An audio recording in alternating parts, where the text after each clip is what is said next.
Hello everyone, স্বাগতম জানাচ্ছি green and delicious YouTube চ্যানেলে। আজগো আমি আমনেগো দেখামো বরিশালের সলম মাহা। এখন অনেকে কইবেন যে সলম চেনেন না। আচ্ছা, সলম হইছে যাইয়া অনেকে এটারে জাম্বুরা কয়, কেউ বাতাবি লেবু কয়, মানে যার যেটা ভাল লাগে সেইটা কয়, কিন্তু আমাকে বরিশালে এইটারে সলমই কয়, মানে আঞ্চলিক ভাষায় সবাই সলমই কয়।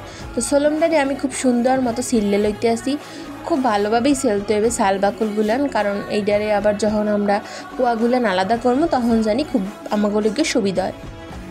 তো আপনারা দেখতে পাইতেছেন আমি ছোলাগুলান খুব ভালোভাবে সেলতে আসি এবং কুয়াগুলান আলাদা করতে আসি। কুয়াগুলান আলাদা করলে হইবে কি, খাইতে খুব মজা লাগবে আর মাহানির সময় খুব সুবিধা হইবে। এগুলান খুব একটু ধৈর্যের পরীক্ষা, কিন্তু যদি ঠিকমতো করতে পারেন তাহলে খাইতে অনেক মজা লাগে, খুবই স্বাদ লাগে খাইতে।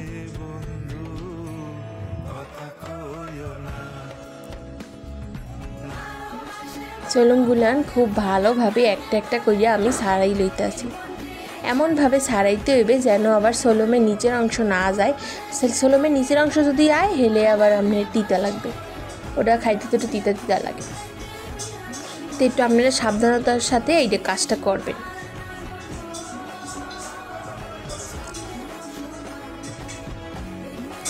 সলমটা সারাইনি হয়ে গেলে এরপর আমি খুব সুন্দরভাবে এইটারে আবার একটু হাত দিয়া আলাদা আলাদা করে নেব, যাতে এটা দলা পাকাই না থাকে। যদি দলা পাকাই থাকে হেলে আর এইটা খাইতে মজা লাগবে না।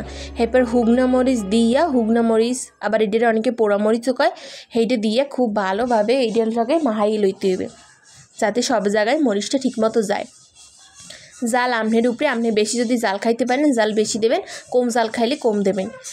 আমি দিছি বিট লবণ, আপনারা চাইলে স্বাদ মতন বিট লবণ দিছি, আপনারা চাইলে সাদা লবণ, যে লবণ আপনার ভাল লাগে সেই লবণ দিতে পারেন, চাইলে সরিষার তেলও দিতে পারেন, কিন্তু আমি দিনে। এই তো তৈরি হয়ে গেল খুব মজাদার সলম মাখানো।